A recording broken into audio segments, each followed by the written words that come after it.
Hello everyone and welcome to... Oh, hold on, I'll shut the volume up. Welcome to Doodles Friday Night Live with me, Doodles. Tonight we'll have the special guest of Dave from Treasure EDD joining us. But just before I bring Dave on, I would just like to say thank you everyone for coming in and joining the stream tonight to support the stream and to support Dave. Very much appreciated. If you don't mind, smash that thumbs up. Hopefully then YouTube might just recommend the stream to other like-minded individuals and we can build the community together. That'd be much appreciated. Anyway, without further ado, I'll bring Dave in. Hello Dave, how are you doing? I'm very well, thank you, Paul. How are you, mate? Not too bad, not too bad. Thanks very much for coming on and joining me in the live stream tonight. It's much Oh, appreciated. it's brilliant. Thank you. I appreciate the offer, mate. Thank you. I'm out for room for a good evening. Oh yeah, definitely. I hope so too. If none of you have been in Dave's channel, have you checked the description below? I've got a link for Dave's YouTube channel, Treasure EDD. If you jump across and show the love, that would be much appreciated. Thank you very much.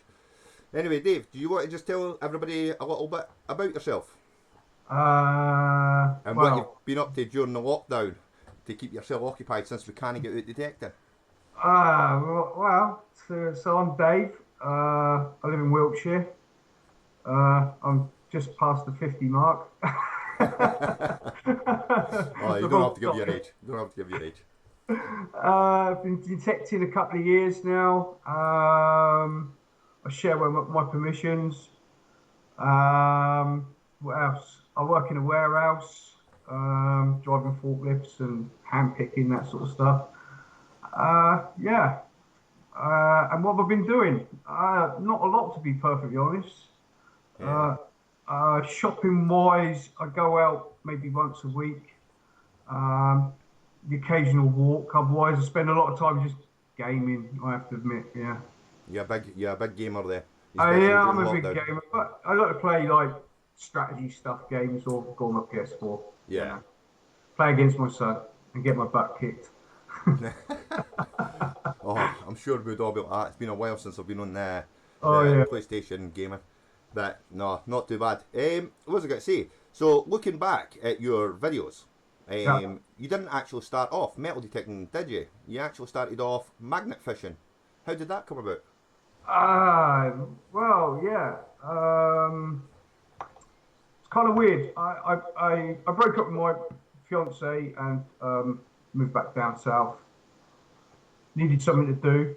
I used to watch a lot of YouTube channels like to do with the war. Love World War II history. Yeah, Obviously, my grandfather was in the Navy, and I've got all his medals and everything from the Royal Navy. So I've always loved the war since I was a kid. Love war films. So anyway, I'm watching a guy one day. He was metal detecting. I think he comes. I can't remember the channel name. I should have got the channel up. Treasure hunting or something it's called. I can't yeah, remember. But he goes all along the Atlantic Wall and does videos. He does metal detecting. And then one day he was in up a mountain somewhere and he's using a magnet. And I thought, well, hey, what's he going to get with a magnet? Anyway, he's pulling out KAR 98 rounds and I thought, well, that's interesting.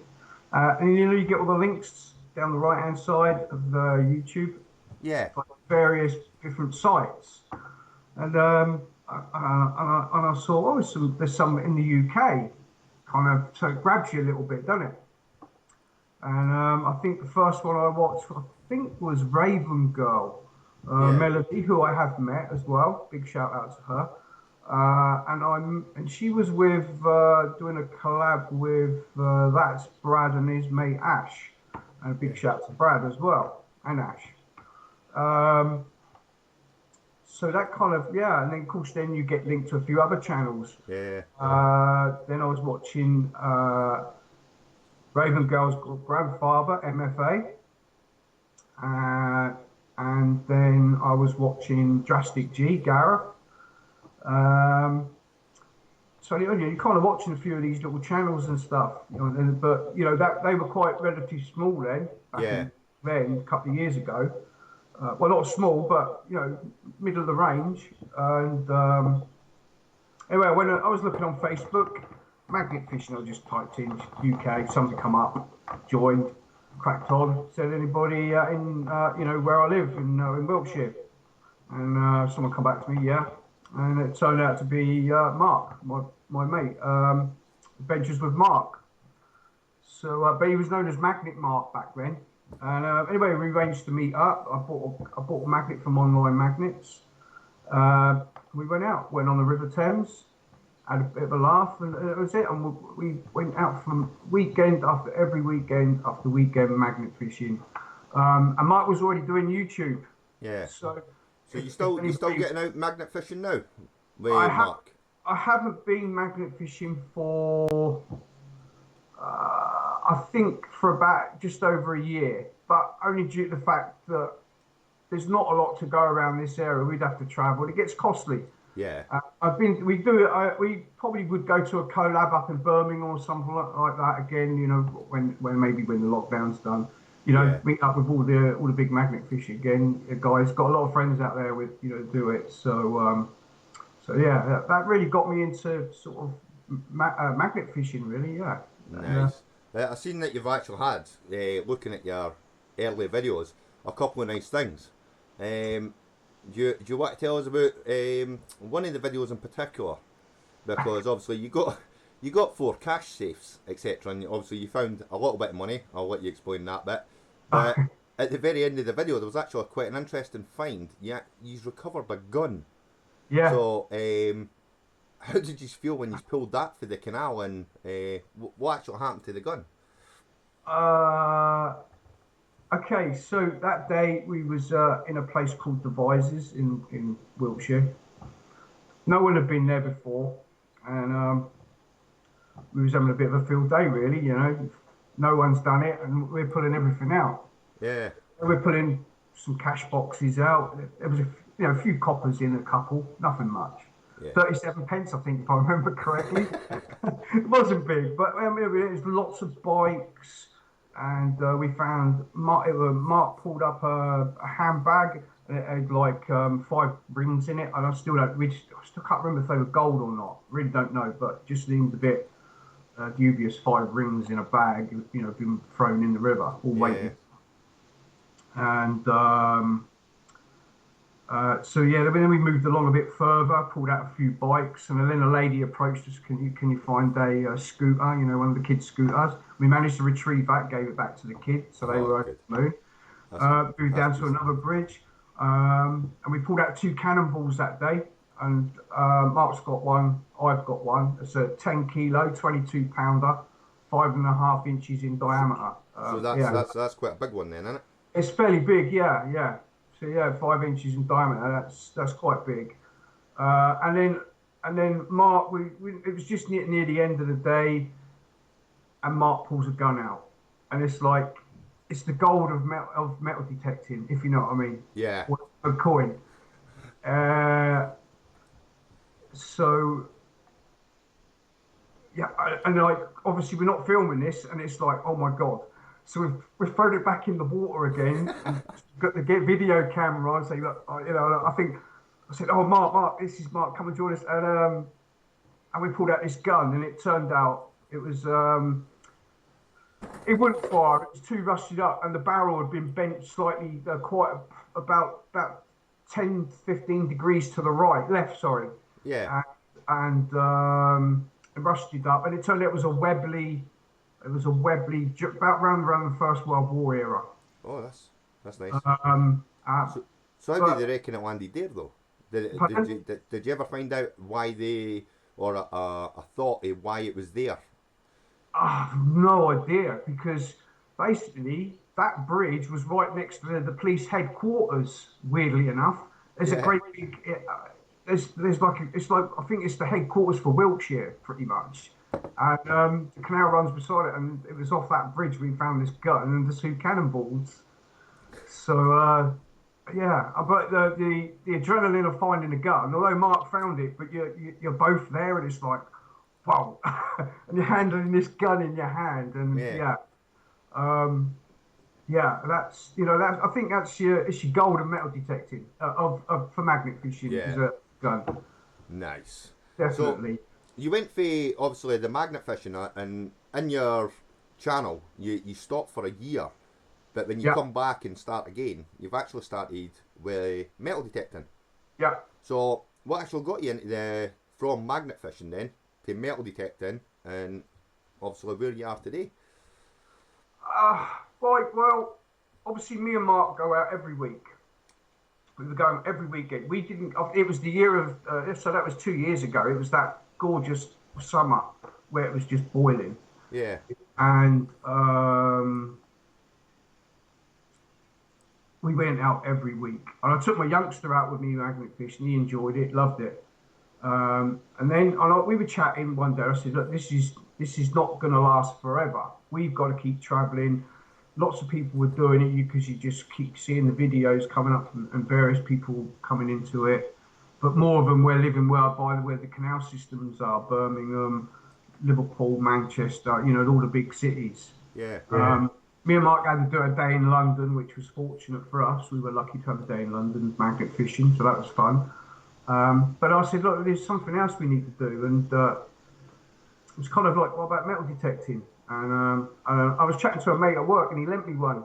And we was out magnet fishing. We dragged it along with. We were just doing it along the canal path, you know, just nothing, no digging holes. It was just with a, God, it was like a, like you know, your digging tool. yeah. Yeah. So it was one of them. And we found a couple of coins. It was like, oh, that's all right. But this metal detector. It was probably worth about 80 quid. Yeah. So, But so what would you say it kind then? of, Going pardon? for there, and you're saying your detector was about £80. There's nothing Yeah. wrong with an £80 detector to start out. See if you want to take up the No, hobby.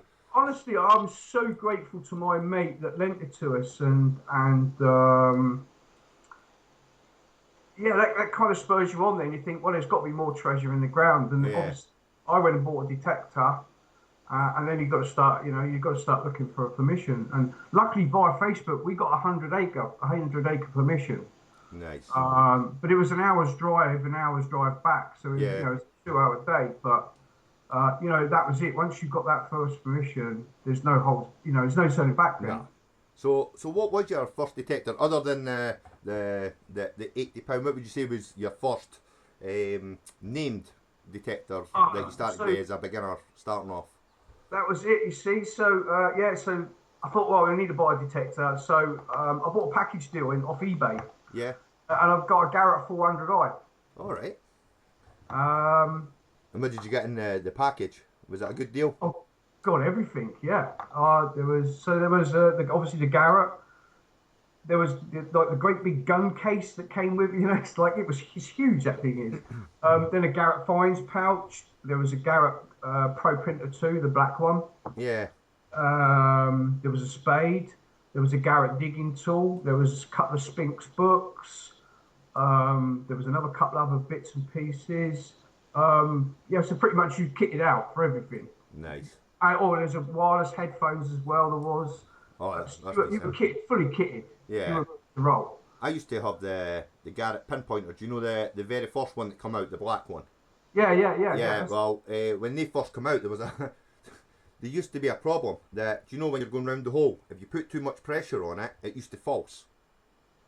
Yes, Yeah. yes. That. So Yeah. what the problem was inside on the little chipboard inside, the wires weren't properly insulated. So if you insulated them, it would work. So I Yeah. thought, yeah, I can do that. Take it apart, and I was never able to put it back together. So I had to go away and buy a new pinpointer. I used mine in the salt water, and it falses in salt water. That does Yeah, as well. yeah. The Yeah, Garrett's yeah. do not. The Garrett pinpointers do not like salt water. I don't know No, about no, yeah. the Carrot or the newer ones, but I knew when they first started, the Garrett pinpointers did not like salt water.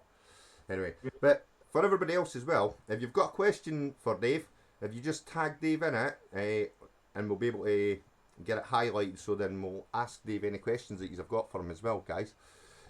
Much appreciated. Just I'd also, like to say hi to the room actually yeah, because I've not spoke yet. So hi to everyone in the room, and I appreciate you coming along, guys. Hope you enjoyed it. Please like and subscribe to Paul. Please like and subscribe to me, and please like and subscribe to everyone else in the yeah. room. Get to know each other. Yeah, because we're all a good bunch. Oh yeah, definitely. Just on the type top of that, can I just say a big thank you to Jamie and Rachel as well. I got my 1000 giveaway. I'm wearing it now.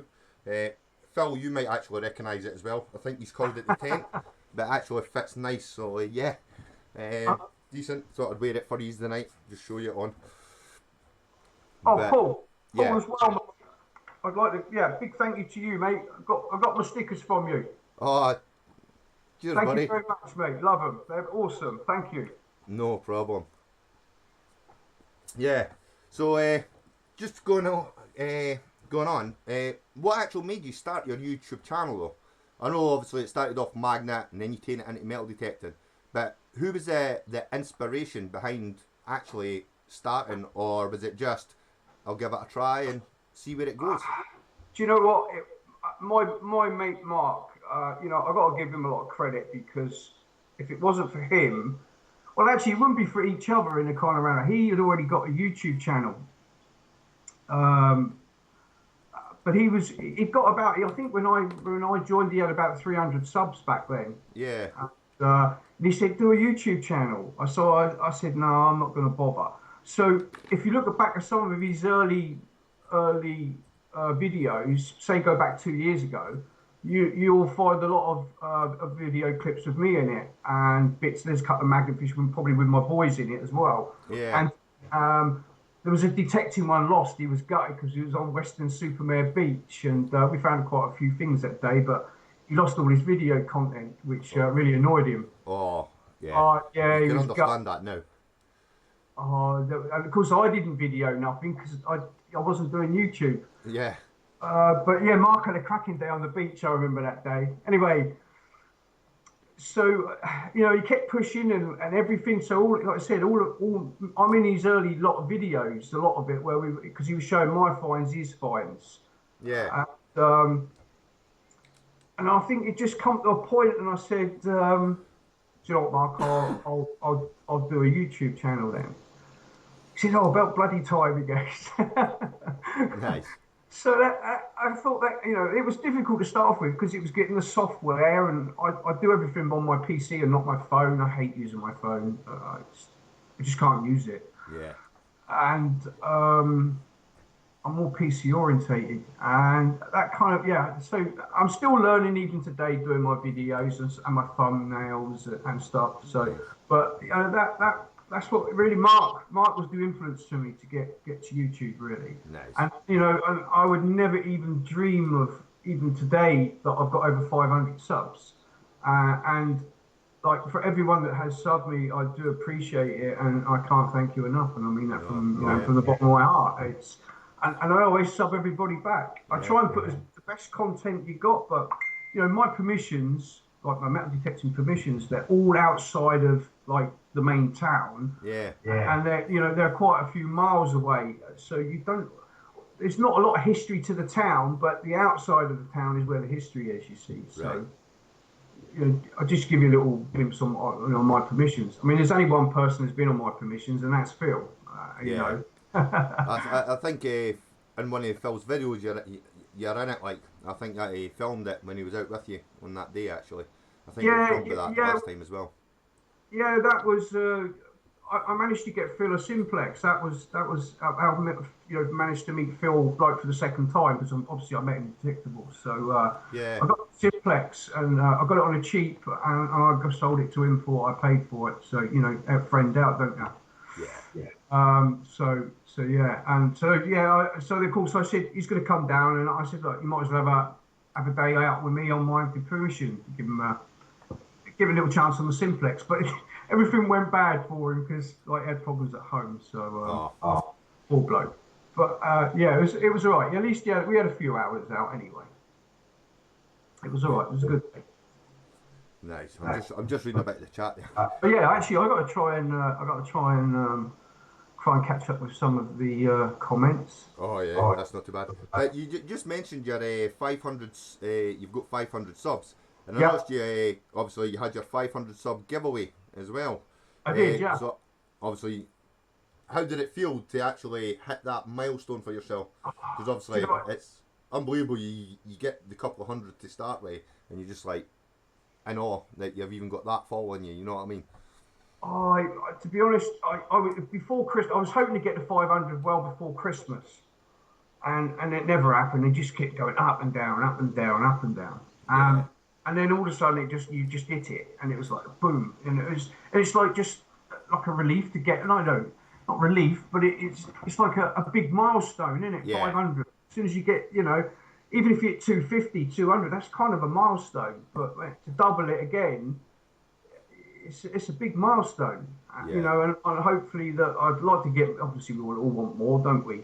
yeah. Get to that 1K. So, but Oh, yeah, it's a good feeling, yeah, to reach that big mile step, and it's the hard one I find. But yeah, that's me. That's maybe just me in general. yeah. I'm sure you'll get to your 1K, no problem. Oh, So I hope so, mate. have you sent all your gifts? Oh yeah, actually, for everybody that won on my live stream, I posted it all today, so they should be with you all next week. I would have thought, uh, probably Tuesday or Wednesday, depending on the post office. Jamie. Nice.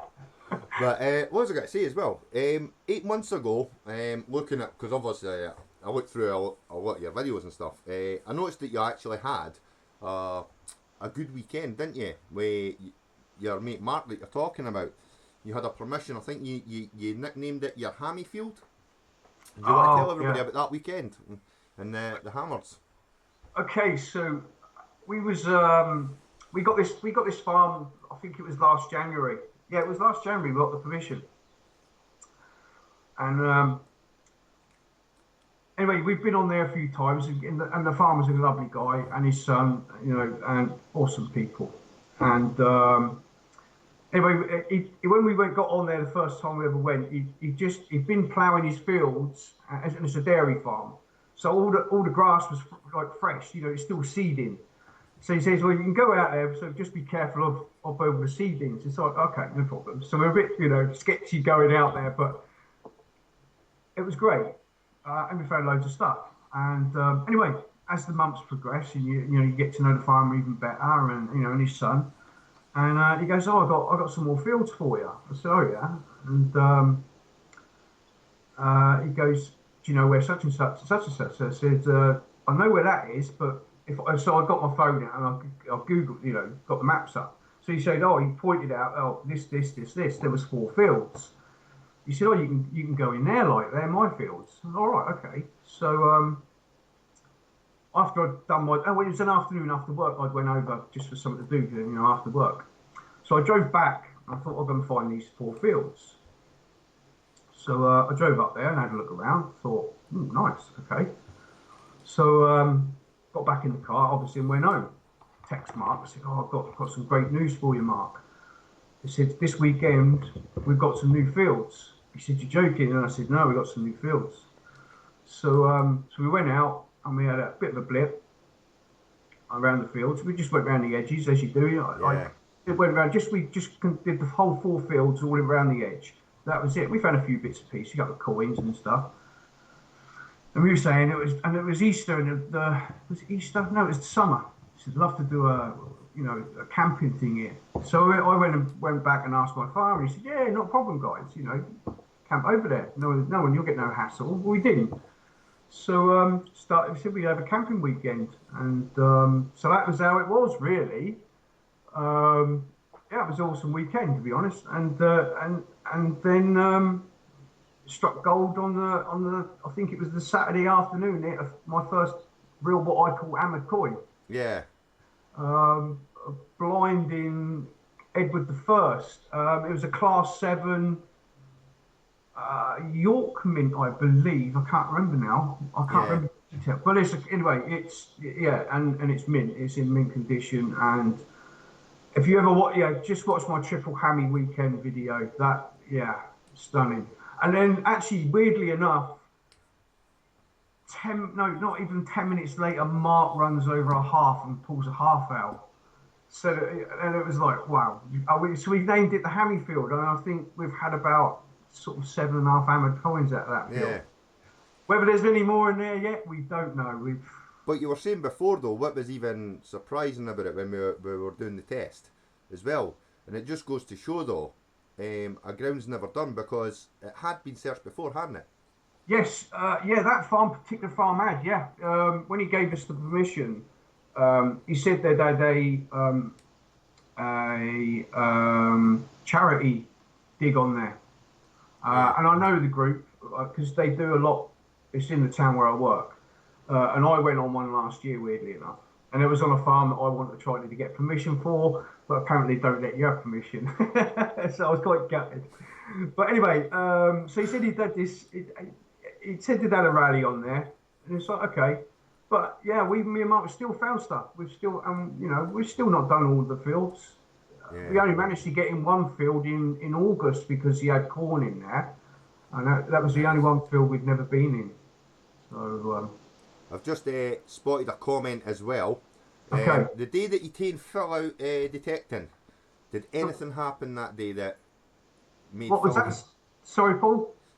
Phil's put a comment up that he went out detecting with you. Did anything happen that made Phil have to drive all the way back and all the way back to the permission again?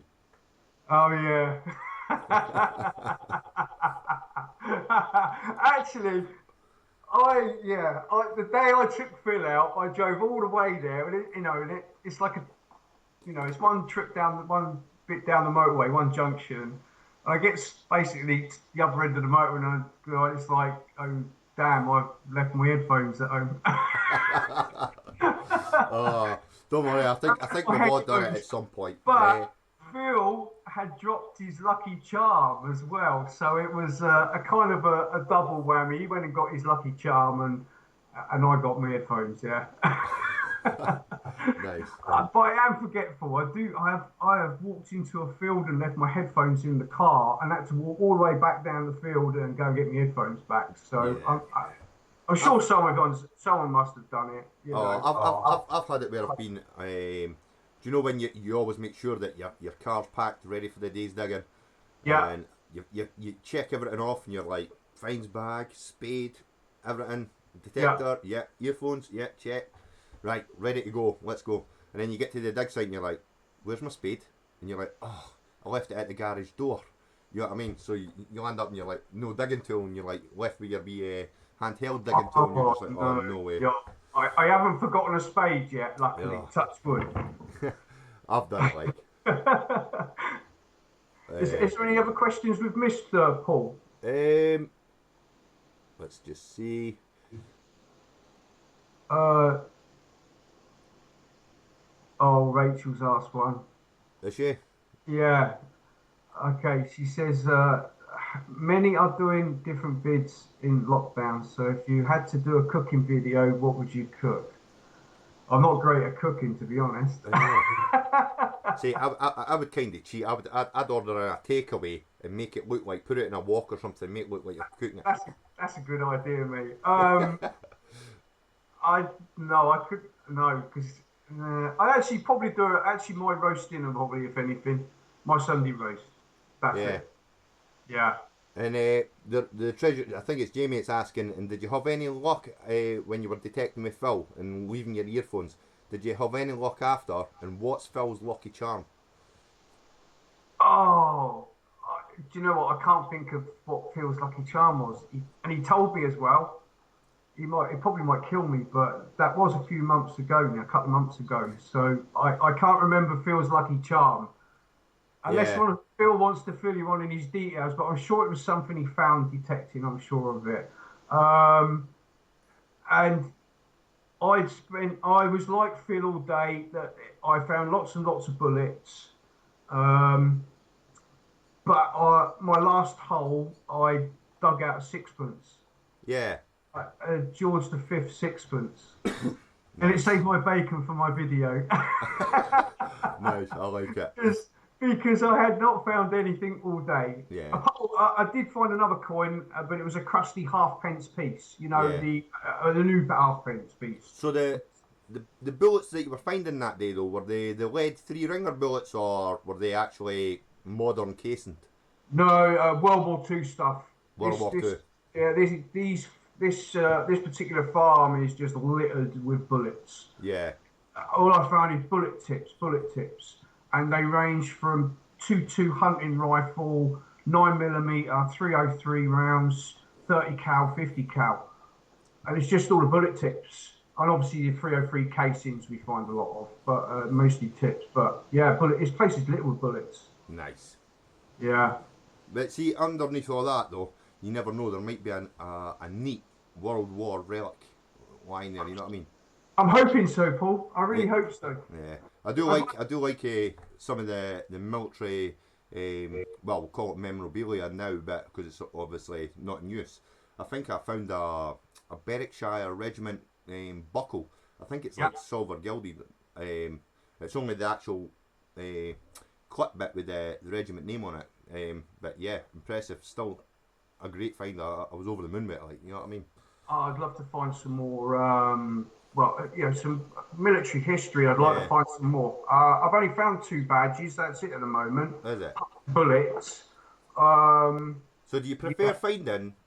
Pardon? Do you prefer finding relics, or do you prefer finding the coins? Because obviously, you've got people that prefer finding the old Saxon and the hammered coins, but then you've got people that actually enjoy finding the relics, the military relics. I think Kimmy loves the memorabilia as well. She loves the World War stuff as well. Do you know what? I like all aspects of history.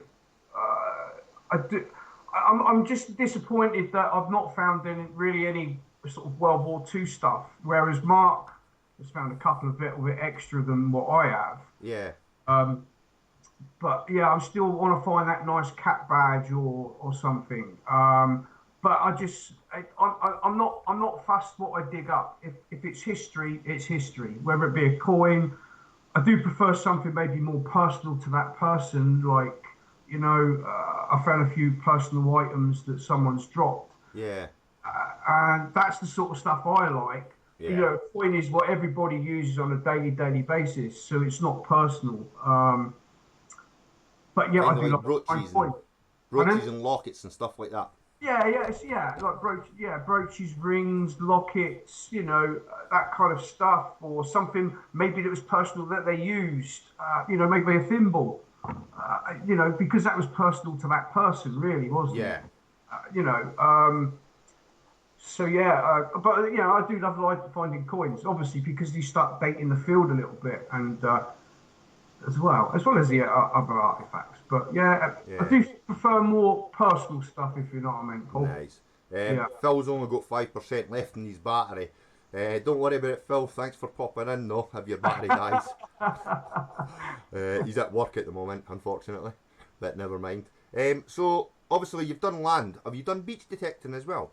Yeah, I've done beach detecting. So, And what do you prefer? I much prefer the land, admittedly. Yeah. It's more history. But I've done a beach detecting. I've done Western Supermare Beach, and I've did what's that place down by Bournemouth? Is it Bow Castle? Is it down by Bournemouth? I can't. Uh, I'm not too sure. I've done uh, Bournemouth Beach. I've detected that. it's just down from Bournemouth. It's the next place down from Bournemouth. We walked to Bournemouth Beach from this beach, Yeah. and I can't think what it's called. Nah. Um, You've Boss, got you've is got a it Boss? question for Rachel as well. Sorry. You've got a question from Rachel as well. Oh, She's have I? asking, have you done scuba diving or snorkeling while detecting before? No, never done scuba diving. No. Any, you any intention or ever thought about it? Because I see Uh, no, it's probably not actually. I can swim, don't get me wrong, but it's no, not my thing. no. Nah. You just see, I wouldn't mind trying it. Like I've not done it yet, but yeah, it's something I might look forward to in the future. So, what would you say with what you've found so far? What would you Yeah. say that you think would be your best find, your worst find, and any weird finds? So you've got three Okay. there. So the weirdest find I found is a mobile phone. All right, and was that magnet or was that actually detecting? No, that's detecting. Detecting. Yeah, I found a mobile phone, a And pink Motorola.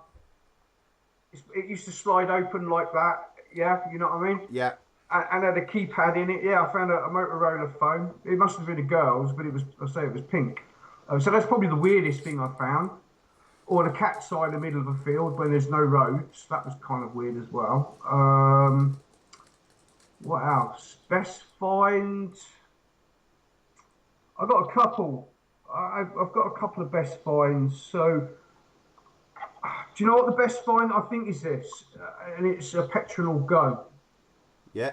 You know, that's my best find, I think, because I think they're quite hard. There's a toy, you know, it's a toy, and it's a gun, but it'll work in a kind of roundabout way. Yeah, what an amazing find!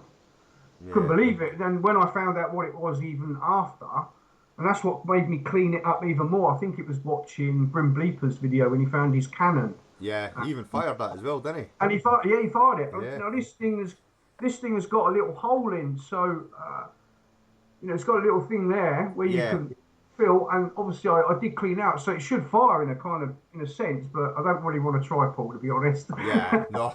Yeah. No. I think if you actually put anything in it, it's kind of classed as a firearm nowadays with the new laws. Yeah, So exactly. I wouldn't go that far. But I see that But Rachel's mentioning that she would like to go magnet fishing or give it a try. So who's maybe this? one day you can actually get Rachel and show her the ropes of magnet fishing. Oh, Rachel. Yeah. Well, just I mean, you could go anywhere really, as long as it's not on private land, obviously, because then you'd need permission. But Yeah. any Do you need rivers? permission for canals and that? Well, there's an old said rule about, you know, it's a load of rubbish, really. It Yeah. doesn't it doesn't stop me from going, and I don't think it will stop hardly anyone because they couldn't. They're a charity at the end of the day.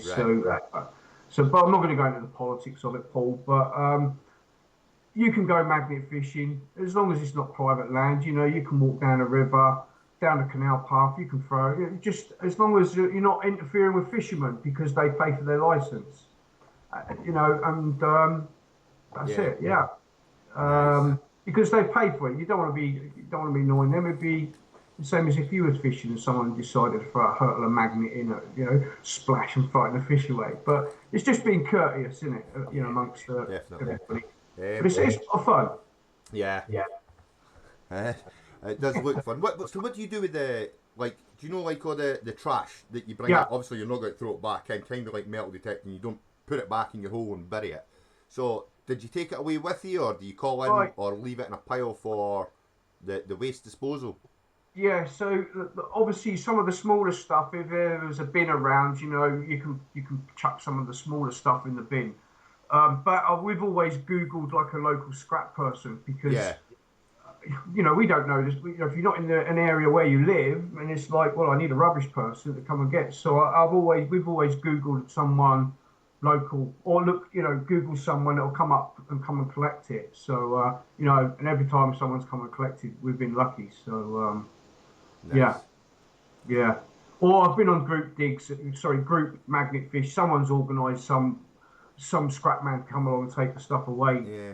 So So in the magnet fishing world, do they actually do like organised fishing events like they do detecting? there was one. There should have been one last year, I think it was, and it got cancelled due to one of the guys who was running it. There was a bereavement in the family, Yeah. but I think. Well, I think it was sort of scheduled for this year, but obviously with the current situation, I guess that's going to be on hold again. So I don't know, but there was one. I have been on like a big collab. You know, there must have been 30 plus magnet fishers there. Yeah. So you could cast that as quite a big collab in the sense. But there was one festival they organised, but it didn't materialise due to say a bereavement within the person's family. But It's understandable. I'm just looking at one of the comments for Dirt Diggers UK. He's saying he spent the whole weekend detecting with you, and he was calling you Ed, and you never corrected him. because well, calling me Ed Yeah. is fine. I don't have a problem with it until you get to know you, innit? You know, by first names. Yeah. You know, you always, unless you can't exactly call Scott Dirt Diggers UK, can you? But No. you know, but until you get to know people by name, you know, it's just your channel link, isn't it? At the end of the day, until you get to know people on a personal personal. I met Scott and Kim that weekend. Yeah, Scott, Kim, Rob, Steve Pettican, Colin Simpson. A few of them. We had a great weekend. Nice. Oh, what's I Yeah. going to say with that? Talking about the detecting weekend, I see that you actually um, got stickers from one of the UK's bigger detectorists and YouTuber, Digger Dawn.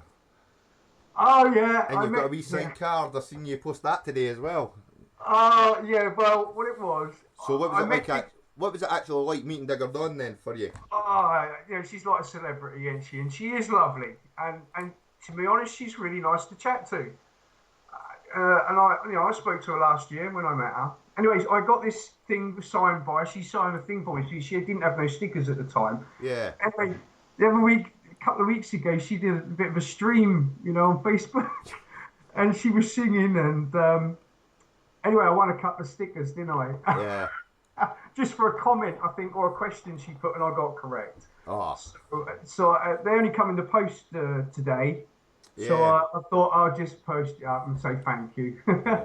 So what detector are you using at the moment then, Ed? Okay, so I'm using the Amphibio at the moment, not to macro Amphibio. Yeah. And would you change from that, or are you happy with that detector now? Is that I'm happy. I'm happy with it. I'm still learning it a little yeah, bit. There's a little bits I still don't know, but general basic setup and how I use it is, it's there. It's fine. It's just some of the little technical details. It's for anyone who uses an Octa. It's the tone breaks a little bit. I have got it set how I think it should be set, but it's just the tone break stuff really. yeah, Uh, but otherwise, yeah, it's all right, and I do like the settings on it. What I use, so and I always use four tone just as a four tone. I love four tone. But I've just started using 99 tone, yeah, which Grim Bleeper uses. So yeah, but I love me Amphibio. I mean, I could have bought the Mind Lab, yeah. sorry, the Equinox, sorry, admittedly, but I chose not to. Maybe I'm the fool, maybe I'm not. I don't know. No. But I still like stuff. As it, well, that'll lead nicely into the next question as well. For the new detectorists out there, what would be your advice when purchasing it? You would, because obviously a lot of people become biased when you say what when they ask what detector should I buy, and you normally find that the Garrett users will be Garrett's, Mind Labs will be like go with the Yeah, Mind Labs, but obviously there's a lot of good brands out there now, and they're all doing decent beginner range detectors. they are. Yeah. So what would you say is a Okay, so obviously it depends on your money, isn't it? At the end of the day, when I first started, I mean, I could have bought one machine and spent £400 on one machine. Maybe I could have got better than the Garrett 400i. But looking back at what I paid, I got a whole package deal, yeah, which probably would have then summed up even more if I had just bought a detector on its own for sort of £400 or £500. Then obviously there you know all the other bits then. But anyway, so for a good starter, I think if you've got no money, I would have a go at a Garrett. I yeah, think a lot of people will start with Garretts, and they will find you things. And there are lots of videos up there to show that people find stuff with the Garrett, whether it be the 150, the 250, and all the ranges up, at top say 400i, because obviously after that, you're going into the 80s and the pros and all that malarkey. yeah, So yeah, but on the other turn, if you've got the money to buy a brand new, yeah, I'd probably have to go with the Simplex with a very probably close Vanquish second. My only The only reason saying that for me, my personal thing is the Simplex is submersible, but like my Amphibio, you yeah, ain't got no rain covers on it. You can just chuck it in the water. If it absolutely hammers down the rain, you ain't got to worry about it. Whereas, okay, the Garrett is the same as the Vanquish. You've got to have that little rain cover on. yeah, But that's the only issue. But that would be mine. Yeah, probably the Simplex due to its versatility. You can just chuck it underwater. It doesn't matter where you go with it. I think you get your good money's worth. And there's videos out there to show Yeah. that it's a good machine. Yeah. And the same with the Vanquish again. Like I said, the only thing wrong with it is it's not fully waterproof in the sense of like the Simplex. But that's for the people who've got money to go and buy brand new. And if you've got more money, then you can't knock the Knox 800, can you? You use one port, and so many other people use them. Yeah, I wouldn't. Me personally, though, I wouldn't recommend. Even if you've got the money, I know that sounds maybe a bit mental to say, but I wouldn't recommend going for the mid-range detectors straight away, just for the fact that I know detectors will hold their value if for resale, but you won't get back what you paid, if you know what I mean. No, I know. I know. For beginners, it's more to see if they'll take up the hobby. Is the hobby for them, and progress that way. Upgrade later. I think an entry or maybe a middle range, but then like you said, if you don't get into it, then you're going to lose a bit of money, aren't you? But there's other machines that are quite good. The ORX sounds like an awesome machine, from what I gather. The DAOs, if you've got money, the CTX 3030 yourself. But if you want to spend that kind of money again, isn't it? But, it's true. It's what you want to spend. But at the end of the day, you've still got to walk over it to find it, innit, at the end of the day. Exactly. And it doesn't matter. I don't think it matters really what that it does, because obviously depth, but realistically, if it's normal, your fines, I would say, are normally within your 6 inches. Yeah. And you're from your Garrett's to your bigger brands, they're going to find it in that range. You know what I mean? Yeah, exactly. I see a couple of comments on the Apex. The Apex. Yeah, that they're looking forward to it coming out and stuff like that. I would like to see it. See what they've thrown in the works. Have you seen the clips for it? Have you seen the teasers? I haven't actually. No. I saw a video earlier, but it wasn't still. There was no clips. It was just. Was that the Garrett going live at 4 o'clock? Yeah, I think it was. To be fair, I was a little bit disappointed with Garrett then, because what they done at 4 o'clock, they could have just posted as a video. They could, yeah. They just they come on for what was that? A minute and a half, 2 minutes, and then exactly. nothing. And a minute of that was an entry. Was an intro of just there. Yeah, exactly. But I've seen a couple of the what you call it, the teaser videos for the Apex. Does look quite interesting. I don't know what all you think about it. If you've seen the intros for the new Apex, it's coming in. But it looks like, what is it they've said with it? It's got new technology. It's got a unique coil, so it can do from the small trash areas to like out in the field without having to change the coil. So it's a new technology, multi-frequency. We don't know. A lot of folk of what they've done is when on one of the teasers, they try to blur out the detector itself, and a few of them have jumped straight on it and photoshopped and tried to get the shape of it, I think, and there's an actual shape of it. But to me, it looks the stem of the Ace and the AT series with the curved handle. But the box, they've went away from the box, and it looks like it's going to become like the Knox and Simplex kind of box, because they're saying it's much lighter as well. So, you mean like the main control box looking is the control box, and it's rechargeable as well. So it looks like they've gone for a fully submersible. By the sounds here. That thing. So maybe about to watch then, isn't it? Yeah. Until it's released and we start seeing some vids, then we can only say what it's going to be like, can't we? So. Yeah. I mean, you can't look at Garrett. I think it's 15th it comes out. Yeah, I think it is, isn't it? 15th is it? I think so. I've still got my Ace 250.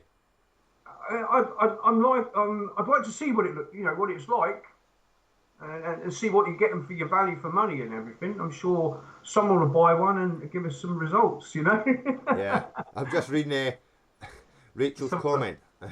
Who's this? Have you been drunk again like you were at Detectiveville, or has that put you off? No, I don't really drink, Paul. That's what it is, mate. I I, used I, I I, used to drink a I'm lot, not, I'm not a big drinker. You know what I mean? and you know, when you go away and it's like, fuck it, you just there to have a bit of a good time, isn't you? Yeah. So why not go out and have drunk? And yes, I have. Actually, 2 weeks ago, I sat here all night listening to a virtual rave. It was all for the NHS, so there was various streams throughout for an hour from every kind of DJ, and I sat up all night till 6 in the morning. You know, yeah, I Nice. got a little drunk. Yeah. Yeah. So talking about Detective All there, obviously, were you booked to go on any of the main events this year? Unfortunately, spring and stuff got cancelled, but were you part of that? Yes, I was going to Spring, Yeah. and I have to thank, if Scott's still in here, is Scott from Dirt Diggers, because he messaged me and said there's tickets going on sale, and I clicked on and there was 4 tickets left. Oh, was that the cancellation tickets that they It put was up some for resale? cancellation tickets, and I managed to get one. Oh, happy days. So Well done. so I was like, yes, you know, I was buzzing because I wanted to go on that. I want to go on that land, Yeah. and obviously meet up with everybody again because you know it's brilliant. And and then of course it got cancelled, and that broke my heart. Uh, I think it broke a lot of our hearts. To be fair, like, Yeah. I was really looking forward to Detective Alt as my first proper Oh, detecting yeah. event. I was all psyched up about it, and yeah, It it will be lockdown brilliant. happened. It'll be brilliant. So anyway, I with that. So yeah, I'm for detectable. I'm going detectable. Or was. Anyway, I've put my ticket for spring next year now, so that's guaranteed for spring detectable. Yeah, I am booked to go on the Rodney Cook weekend on I think it's the 4th, 5th, and 6th of September, I believe. nice. You know, talking Um, about the Rodney Cook, yeah, before you go on there, you've one of your videos. You've been to the Rodney Cook before, haven't you? I have, yeah, twice. Yeah. So how do you find it? Do you want to tell us a little bit how that event came Okay, about? Do you know? right. Last year they had the weekend. I managed to get a day's dig. I didn't do a video because I didn't find anything. But you know, it's like a mini detectable. But Yeah. everything is all for charity. And I mean, he raised. I think they raised nearly £40,000 last year, and that you know all to charity. I think it was some cancer to the Rodney Cook cancer thing. So there's a phenomenal amount of money. Anyway, they did a 1 day special dig, which was local to me. So a day dig, and I managed to get on obviously the day dig, and yeah, had a bit of luck actually. Yeah, I found a token, which I thought I might have won something, but I didn't. Then Yeah. I did hit a Roman coin. A bit was crusted, and the weather just turned absolutely poured down with rain. Went back to the car, had some lunch, come back out again, pissed it down with rain again, and then I hit. What did I hit? I hit half a shit. No, 2 shilling piece, a Queen Victoria penny, and I think one other coin Yeah. for the rest of the day. But it was all right. Yeah, it was good. And I met Sid that day actually, Sid Perry. All right. Yeah. Uh, yeah, This yeah, has yeah, England's history in it. yeah, that's it. Yeah, so met Sid obviously and Gary Cook as well. You know Yeah. from yeah, lovely people. Yeah. Nice. It Nice. was all right, yeah. But if anyone gets a chance to go on one of the Rodney Cook weekends, if you've not ever been, then yeah, go. Dirt cheap, and it's not the same farm. Last year was a farm near Bath in Wiltshire. This year it's completely different farm again in another town near Marlborough. That's all I know. Yeah. But yeah, and I know they had one in the year before was in Cirencester. So obviously it's the second biggest town of Roman times. So Right. I yeah. see. As well on one of your videos, you actually went to a mine lab training day. Oh, it was a training. It was a training. Well, they called it the Mine Lab training weekend. Yeah. It was a dig run by the metal detectives.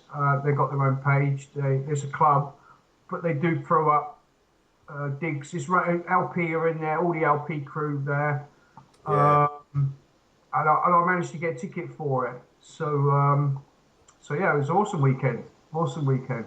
Nice. Did Um, you pick up any tips? Good tips for us, not well, no, users because or? it was mostly for the guys, obviously with the mine lab. So Yeah. it was just test holes, really. That's all it did. Right. Just did some test holes. But actually, it was an awkward weekend because they hadn't cut the corn, or Right. hay it was. They hadn't cut it. The fields were a bit of a disgrace. And what else was there?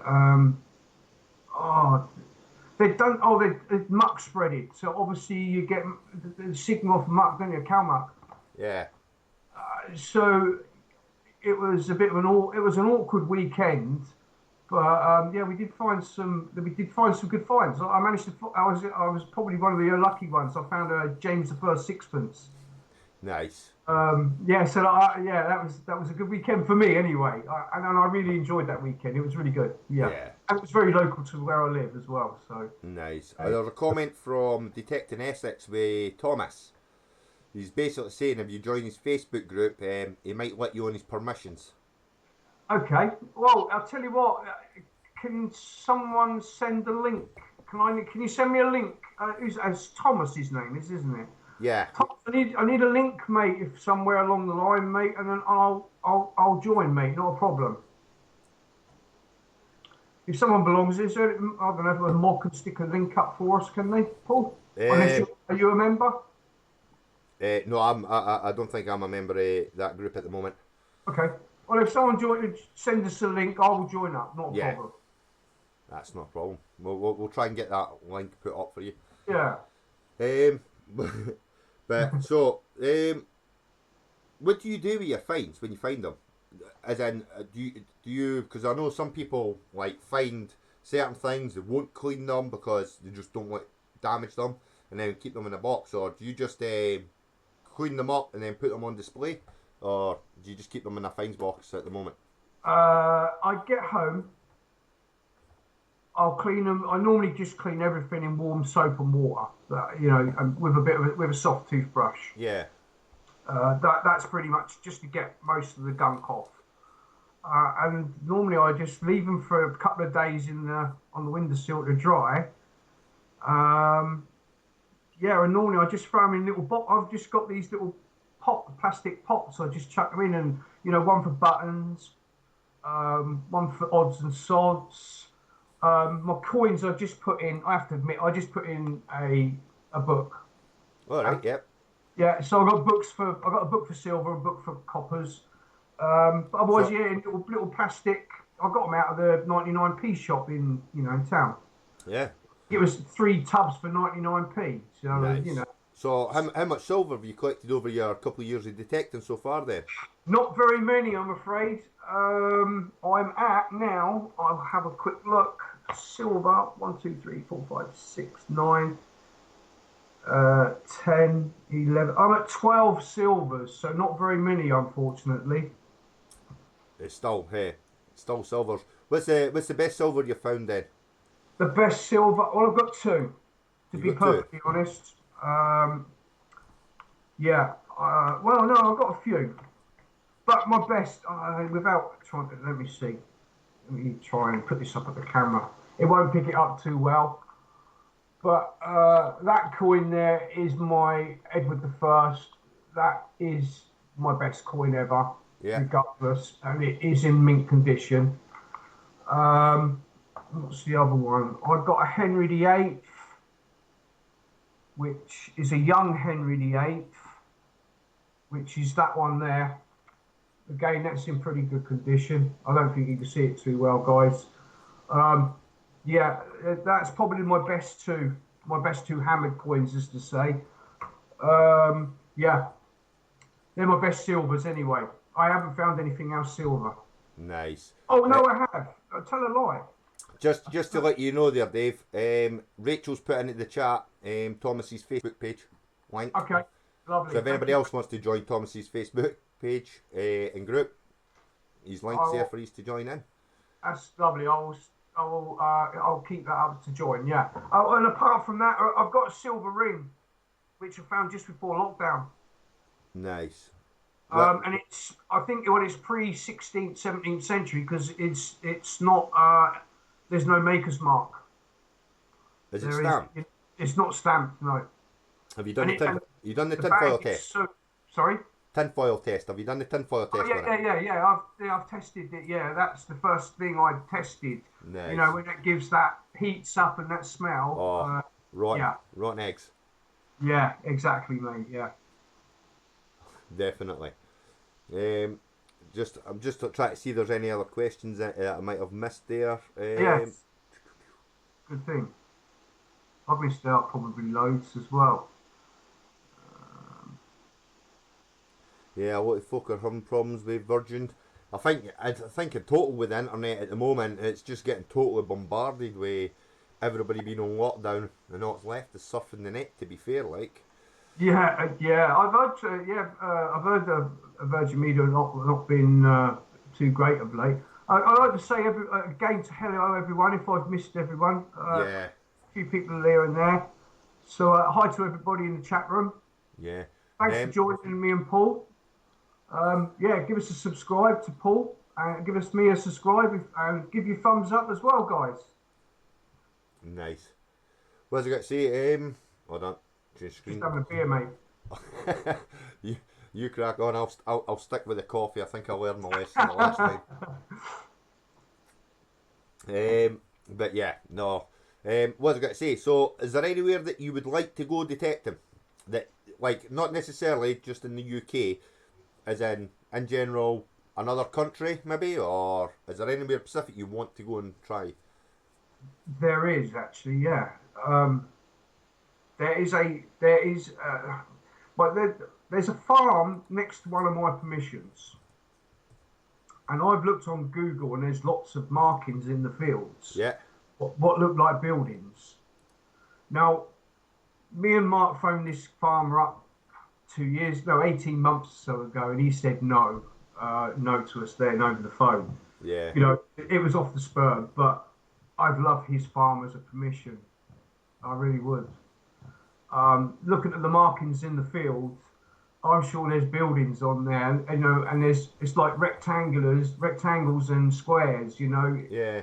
you can see it from Google, and Do you use so what kind of talk? Just because you're talking about the research and maps, yeah, do you, yeah, when it comes to researching, do you go for permissions then research it, or do you I do research bits. it before? I do bits of both. Bits of both. Yeah. If you don't mind saying on live, you don't have to. What kind of tools do you use for the research, like lidar and do you, Okay, so LiDAR doesn't cover any of my permissions. right? Right, I've tried to use LiDAR, but you know, there's some areas it just goes white. It's Yeah, blank. So LiDAR down my way does not work really very well because I think there's so much history that they just can't cover it. Obviously, I am so, pardon me. I'm right not far from oh God, Avebury, which is a stone circle. Then you've got then you've got then down to Salisbury then, which is yeah. about an hour's drive. But Avebury's not far from here. It's probably half an hour drive. I've got lots of Iron Age hill forts around our area because it's built on the ancient road called the Ridgeway. Yeah, one of your videos is on you actually walking around one of the hill forts. Yeah, it's one like I put. So if, there is a video on mine. I did a lockdown walk around Hillfort, and honestly, it's a 10-minute walk from my house. Yeah, it's worth a check out, Um, folks. Definitely. Pardon? I'm saying it's worth a check out. Telling everybody to check it out. It's definitely worth a check. Exactly. And I did ask the farmer for a permission earlier in the year, and he said no. I know it was before Christmas, Yeah, and he said no, unfortunately. So I was quite gutted, but never mind. But you know, you can still go and walk up there. You can walk your dogs. People, I used to walk my dogs over there many, many years ago. Um, yeah, it's a nice walk. yeah. You know, I'll tell you who yeah. does nice walks as well, because as actually Dave, have you seen the detect kits? he's done a few walk rounds, a few places stunning, and he tells you the history, and they're quite good. Yeah, I watched. Yes, hi, Dave. How you doing, buddy? I did watch that one with the cross in the field. Yeah, That one, yeah, that was quite interesting. he's done another one of a house as well, and he goes in through the woods, and quite interesting. I mean, there's a few monuments around my area, but it's some of them are quite a long walk. Yeah, Plus, I'd have to drive there, and I think that would break the current rules of the situation. So I yeah, don't think I ought to do it. But yeah, yeah, there are a few around here to do like that. yeah. It is absolutely mental. What I'm going to say at the moment is, Yeah. everybody chat between yourselves for the moment. I'm just going to put the Be Right Back screen up, and we're just going to be 2 minutes. I'm just going to have a short break, and we'll be back in 2 minutes.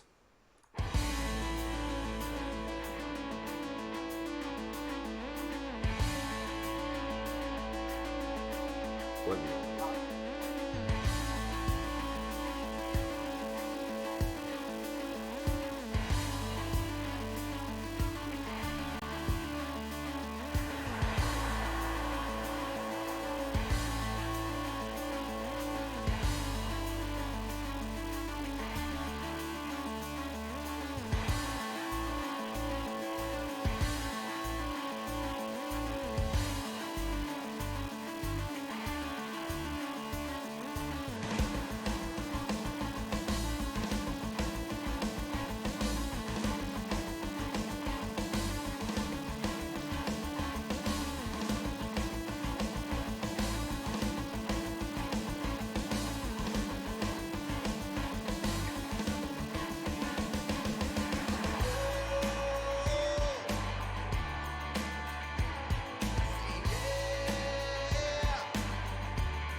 Oh, everybody, sorry about that. Just needed a quick relief break. Dave will be back with us just in a minute. He's just off. Oh, here he's coming back now. I'll just bring Dave in now. Right. Okay, I'm ready, mate. That's you back live, Dave. Anyway, You what, mate? I says that's you back live. Okay, cool. Welcome back, everybody. Sorry about that. That's fine. Oh, right. A lot better now. Feeling a lot better. I'm not dancing about in my seat there. You know what I mean? Yeah. I was busting to go as well. Yeah. Oh, but so so get back into the talking and detecting and stuff like that. So Yeah. we detecting. Have you built up yourself a bucket list items that you want to try and find? I don't have a bucket list, admittedly, because there's so many things you kind of want to find. I'd probably fill 4 A4 sheets of paper up or something. So I just kind of take my finds every day. But the one thing I probably would like to find would be something Saxon coin maybe. Yeah. Everyone wants to find gold because I've never found gold. I don't know what else. I don't know. I'd love to find a silver thimble. Not one. I found one of them. Do you know I've found I don't know about 3-4 thimbles now, and not one of them has been silver. I've got 3 thimbles, Paul, and I've got one of them is a medieval one of those beehive ones. Ah, You the know, high thimble. That's an early one. Yeah, one of the so I have one of those, and then I've got a couple that are probably a bit more newer, if you know what I mean. Yeah. Probably Victorian, maybe Georgian or something. Um, Nice. yeah, yeah, that kind of stuff. Yeah. Nice. What's it? Just see my other question got here. Yeah, I've got a big list here, but I'm Well, just there's trying to find the the fit thing. Facebook group. I do have Instagram, but I only post up now and then. Scott, there is one on there. That's I Scott. That's don't know not good. about a Facebook page yet. I'm not big yet. You know, there's so many pages I to mean, look at the moment. I've got a Facebook page, but or a Facebook group, um, Yeah, but I'm a member. it's only in baby stages at the moment. But Yeah, of course. it'll go. But yeah, I'll post a link up to the Facebook um, group as well. It's hard enough keeping up on YouTube, let alone keeping up on the Facebook tube. Oh, how, how do you find? Obviously, for the ones that everybody will understand, like, how do you find time? How do you find the time with editing and stuff like I that for your videos? it's YouTube becomes part of your life in a kind of roundabout way. Yeah, If you're not doing your own thing of when you go out, you make a video, you come back, you edit it, and do that kind of thing. That may take a couple of hours of editing. Then it takes another 2 hours, 3 hours maybe to then upload and then upload to YouTube itself. yeah, So okay, that bit you can leave, but like to watch videos, I have to admit I've not watched many videos through the lockdown period. I kind of having a bit. I go days and I have a bit of a social media. Just I don't go yeah. on. But when I'm at work, I watch a couple now and then when I can at work. Yeah. Otherwise, when I'm on late, when I come home from late, because I do shift work. So when I'm on late, I'll normally watch a few videos when I'm on my late Yeah, shift. I've got to admit, during this lockdown, it had, if you look on the positive side of it, it actually gave me time to catch up on editing, and because I was a couple of, I think I got 3 videos behind. But as you see from a lot of other YouTubers, I think they're all in the same boats because they're Exactly. still producing fresh videos, which is was a godsend. That especially at the start, I think a lot are now starting to run dry their, or catch up, shall we say, or their editing now. Yeah, Um, I normally I don't know about everybody. Sometimes I like to keep a couple of videos back just in case. Maybe a weekend when it absolutely pours it down with rain yeah, and you get out. So I normally like to keep a video back to edit. But like you say, yeah, I think everyone's into the situation now where no one's got no content now, and yeah, you're all everyone's scratching their heads of trying to what can I put together. yeah. I've seen a few good ones, and even a few short clips on Facebook. Who is it? Aaron. He done snorkel diving. And he Yes, and he's lazy boy. I was laughing. I thought that was brilliant. Absolutely class. yeah, Aaron cracked me up. Yeah, and he's he was doing the decking, cleaning the decking Yeah, with pretend, a and he's sprayer. Yeah, brilliant. yeah, that Absolutely. was funny. I He, can imagine actually doing that myself personally. yeah, absolutely mental. But then again, there's been a lot of folk detecting their gardens and stuff. Some nice stuff coming up out of folks' gardens.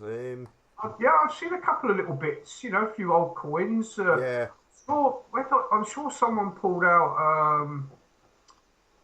Oh, what was it? I can't remember what I saw. I can't remember now, but I did see something the other day. Someone pulled something out of the garden, but I think it was just a picture. yeah, One of the Facebook groups, but I can't remember what it was now. My mind's gone blank. I can't remember, Paul. But yeah, there's one or two nice bits coming out of people's gardens. Surprising, really. nice. I remember actually when I was a kid, I used to have this little plot of land just sort of by the front door, and we had one Yeah, of them bay windows, right. Yeah, yeah. And I had this tiny little bit. Anyway, and as a sort of a 9-year old, you just planting flowers. I remember digging an old penny up. I found an old penny, but who the Queen or who the sorry, Monarch. the monarch was, I can't remember. But yeah, I do remember an old penny, and I gave it to my mum. Did you? Yeah. Nice. I can tell you in my, I know what's in my garden. Hold on, I just get mother wee book, you see, because during the lockdown, what I done, because I had time, you see, Yeah. when I'm not working, I decided to make my garden a test bed, you see. So I actually went out and buried some of my finds Yeah. in my garden at certain points so that I know what it is. And what have I got? I've buried everything. I even buried trash just so that I can mess around with the settings on the detector and just see how it responds and stuff. But I've got everything for foil, penny, buckle, a Hemingway, a lead Hemingway, Queen Elizabeth 3 pence, a hammered coins buried, a silver ring thingy I've got because I've not actually found a silver ring, so it looked silver, so it got buried anyway. Okay. I've buried scrap silver, musket balls and stuff like that all around the garden just to see how it responds. Okay. Cool. I can't do that, unfortunately. I live in a flat, so I don't have. Well, your detector shouldn't pick up wood, so try burying it under the floorboards. Stick it to the bottom of the floorboard. It's concrete. It's concrete. It's a concrete floor, but if you turn it on in the flat, it just gives that overloads. Yeah. Oh, that's it. Yeah. Not so good for you then, is it? No, not at Yeah, all. you'll have to come up with. I think you're just going to have to revert back to maybe cooking videos then for a bit just to keep you sane. Yeah. Be a wee bit of bacon or something like that. Oh, someone's wanting to call in the chat room there. Oh, somebody wants to. Yeah, I can't stop it either. So you have to hang on. I can't even turn it down. Oh, it stopped. It stopped. That's okay. It's probably when your friend sees that you're on live. Oh, we'll just give him a live phone as well. It happened last week when I was on my live. My phone decided to ring a family. It was a family member. It's like, oh God, no, really? And it's like I can't answer. Yeah, and the thing is, you can't even put it on airplane mode because you need your phone for connection. Exactly. Yeah. So. It's absolutely mental. But Yeah. what was I got to say? Is there any questions in the comments? I was actually just started to browse through. Is there anything you can see, Paul? Is there anything up there? No, but I'm seeing that Treasure Bandits are saying that Mr. Hidden Treasure pulled out a hammered gold in his garden this week. I kind of saw that, but Yeah. it didn't look gold to me. So it looked corroded to me. So I don't know what's Mr. Hidden Treasure saying about it. Is it pure gold or is it fake? I'm not too sure. Has he actually said anything? I don't think he's mud fight. Is he in the chat room still? He was there, but I'm not too sure if he's still there at the moment. Hopefully, he might even post a video. Hopefully, to see if he finds out what it was after lockdown. But I seen that there was another gold.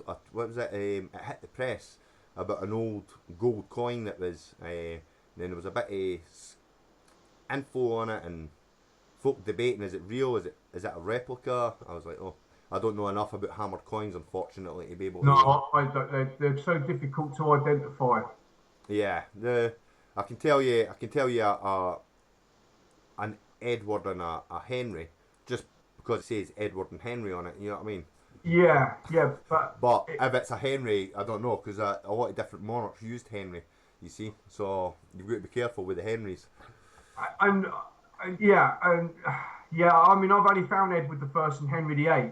After that, it's then Tudors, Queen Elizabeth and James the First.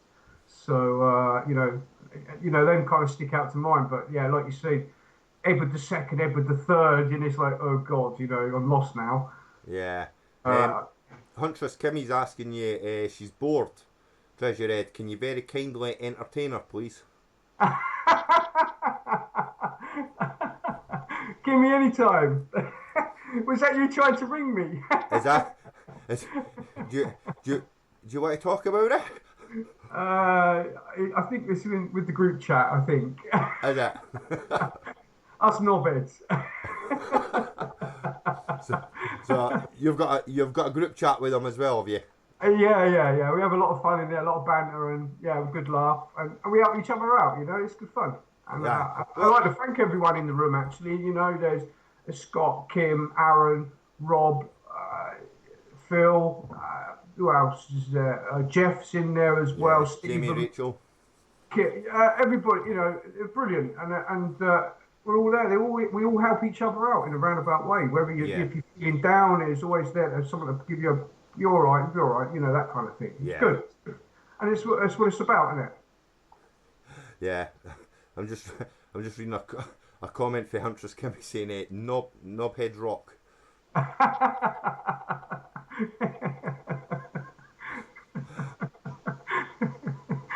Oh dear, it's brilliant. And Eastbourne Treasure Finders is saying that they've got bananas rotten on the side for banana bread, but they can't get hold of any flour as well. So I take it they're talking about Oh no, Rachel's banana bread. I got me talking. Rachel. Yeah. Have you Yeah. finished all the banana bread yet, Day? Because obviously he got some for Rachel, didn't he? And he posted up that he was eating it in slice when he got his gifts. Yeah, have you eaten it all, Dave? Was it nice? Come on, what's the verdict? Yeah. But no, not too bad. So what do you think's going to be the plan for you when you finish, like with this lockdown and stuff like that? Are you just going to finish and get out there straight away detecting, or? I really hope so, Paul. Yeah. Obviously, I'm going to have two farms out because obviously they'll be in crop by the time we get out now. So Yeah, that just leaves me and myself and Mark just two farms to go on and a paddock. right. The paddock is last resort, in all fairness, but we do have two other farms to go on. Hopefully, maybe if we can go a bit more permission hunting. Um, you know, it don't hurt to get more. The more the merrier, really, isn't it? The more land you own, the better it is. Yeah, that's it.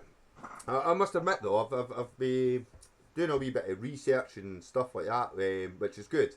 Yeah. But I've seen folk say that they've been getting permissions and stuff like that during the lockdown. It's like, obviously they must be doing it by email, obviously, Yeah, the correct way and stuff. But I've found that emails and stuff like that, little success.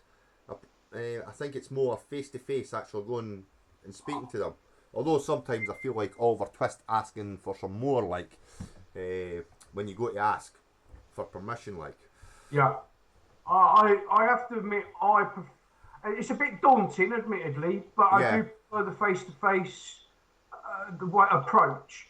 yeah, But I have emailed a few farms, not over the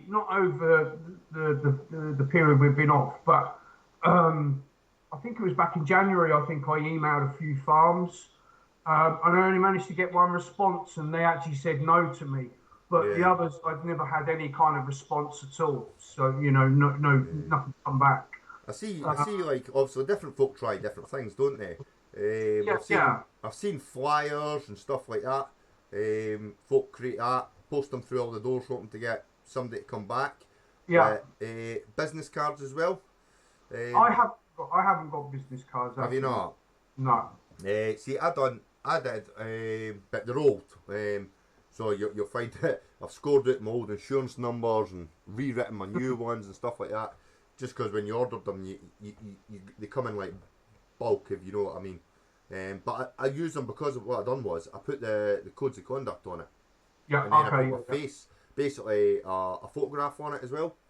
Yeah. And that's basically so that when I gain permission, hand it over to the farmer that you gain permission with, Yeah. and that way, when you say that he gave you permission, he's got a photo to be able to identify you with as well. If you know what I Yeah. mean, just to remember. Oh yeah, I did give you permission. I think it's something I need to look at is some kind of call card. Yeah, But obviously I've got to put Mark on it because there's the both of us, you see. So it's not just one or the other. yeah, Um, but I do use my NCMD card as well. I always show them that. I just find it helps for the permissions I've got. I've always shown my card to them, and they've been happy with it. Yeah. So I find the card does help slightly. I know it doesn't guarantee you because I have had no's, admittedly. I had a no only a few weeks ago. I had a no. It was a neighbouring farm to the one I've got, and he said no. Don't let that. Which would have been gutted because we'd have owned probably 8 miles of roadway of land. So you can imagine how much land that would have been. Yeah. I see. Scott's got the correct way of getting permission, I think. Huntress Kimmy's just put up a post. He sends Kimmy in. He sends Kimmy in. Yeah. I'll let you read the post though, if you can see it. Like I got to find it. Have you got timestamp? Have I got what? Has it got the times next to the comments? No, it hasn't. No. No. It's because it's not that far for the bottom, like. Oh, hang on. Scott sends me an asking for this. He says, "Thrash the double." If that works, you know what I mean. You can't. Yeah. You can't complain with that. No, exactly. But I mean, it's hard getting permissions. Everyone must know that. I mean, especially around here, it is quite hard. Yeah. And not only that, you don't know how many other detectorists are in your area as well. And you don't want to be stepping on their shoes at the same time, do you? No. I mean, one of my permissions, we do share with a Polish guy, which we didn't know, and then we bumped into him. But we get on well, okay. Yeah. So I've met the guy about 3 times now, but yeah, he's okay. I've heard situations where people have been what's the word, upset that somebody else is and you have went or they have gained permission or gave permission to another detectorist. And I don't think he was too happy to start off with, because the day we met him, we spoke to him, and he goes, "Oh, that," and he sort of pointed to a field across the road, and he said, "Oh, you can't go in that one." Okay, well, I think it was the following day, and he was detecting in it. yeah. So we were all me and Mark were like bibbing our routers at him because he kind of pulling a fast one on us. But after that, we spoke, and he said, look, and he kind of apologised in that. But I got a map eventually of the land of all the fields, so that helped. Yeah. But that was off of him, actually, weirdly enough, off the Polish guy. See, So. when I go asking for permission, I normally do that. Take a map with me, just purely. Yeah. I don't want to go around and upset other landowners. You know what I mean, by No, of course, finding myself in one of their fields. Because normally I only go and ask for one field, not the whole land. You know what I mean, or just a small bit of land. Yeah. And hopefully they can mark it off for me.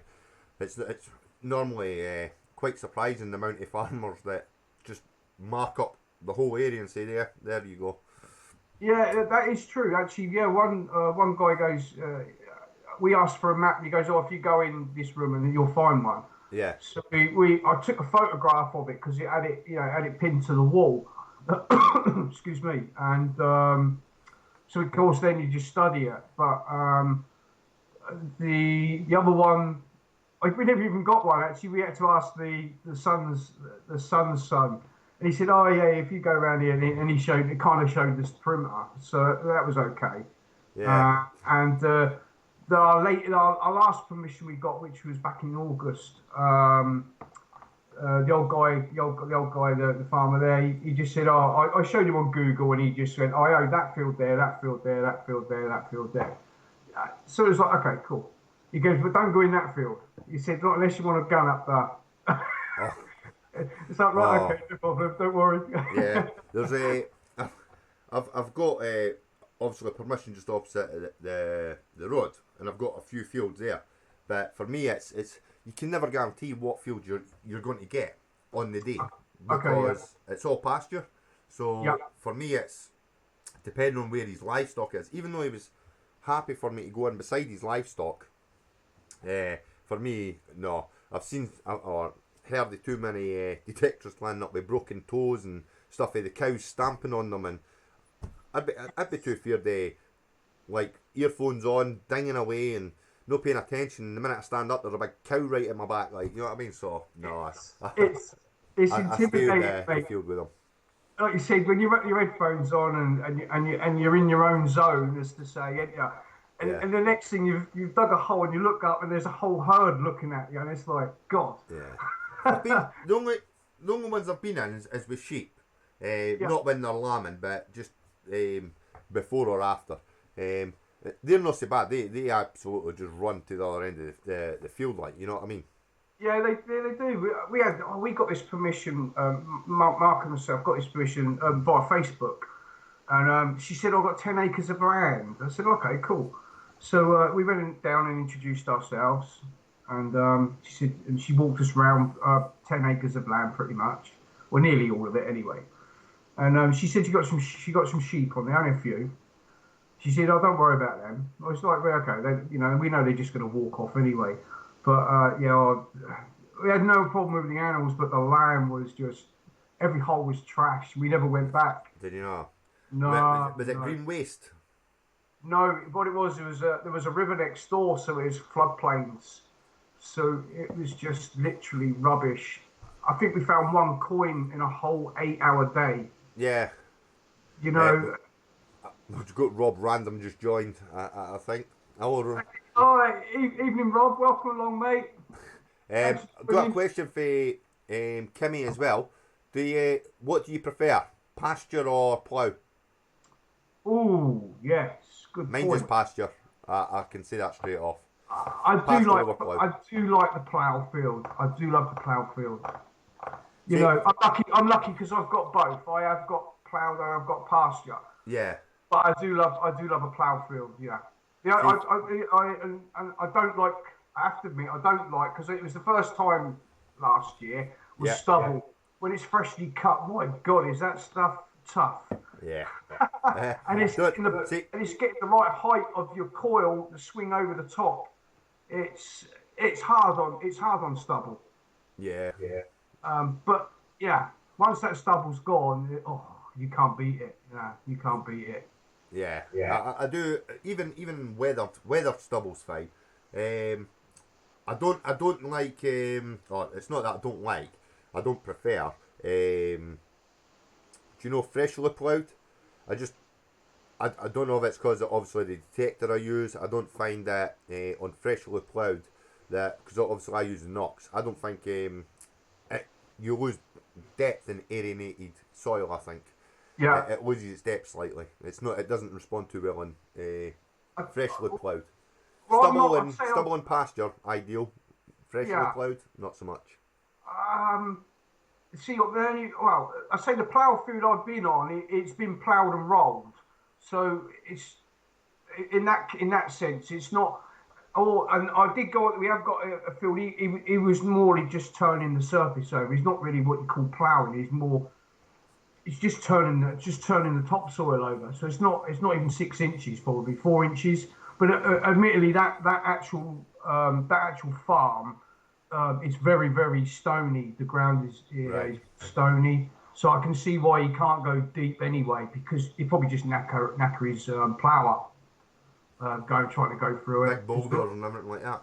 Yeah, well, it's like chalky stuff. It's not nice. It's not brilliant, but obviously it's good for corn and what he does. Yeah. But it's no good for plough. Not what I would call ploughing.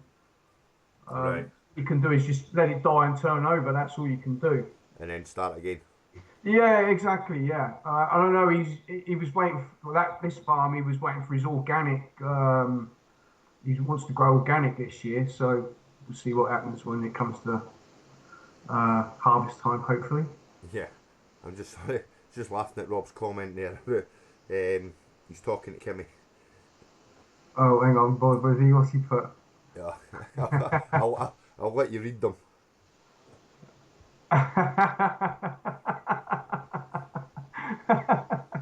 uh, Yeah.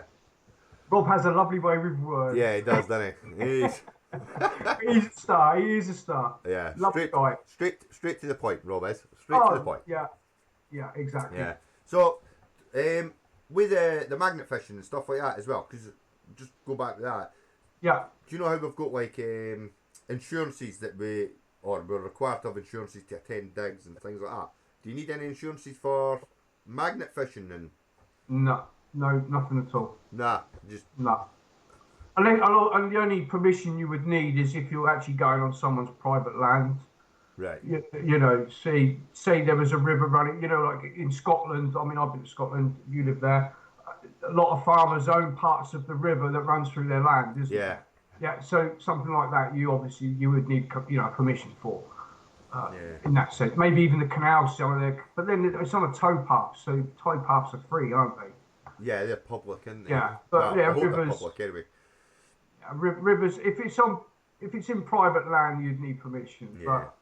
But most of it you can just go on anyway, can't you? Most rivers you can Yeah. walk along them. Have you ever decided to get into like the river? I know you say you didn't like scuba dive or detect, but you ever thought about getting into the river or actually just What with see the what you can find? detector? With the detector? Yeah. Yeah, we did a bit last year actually. Yeah, we followed this river, which was not far from a Roman site. Yeah. So we were just walking down through the river. It was about knee high deep. Um, we didn't find anything. Did you not? No. We had a few signals, Yeah.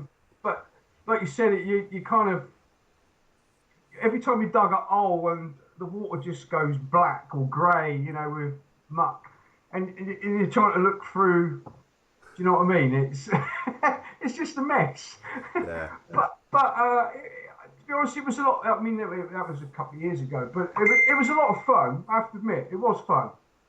Yeah. But you've got to be equipped. You've got to be equipped for it. Yeah, it was fun. I would do it again.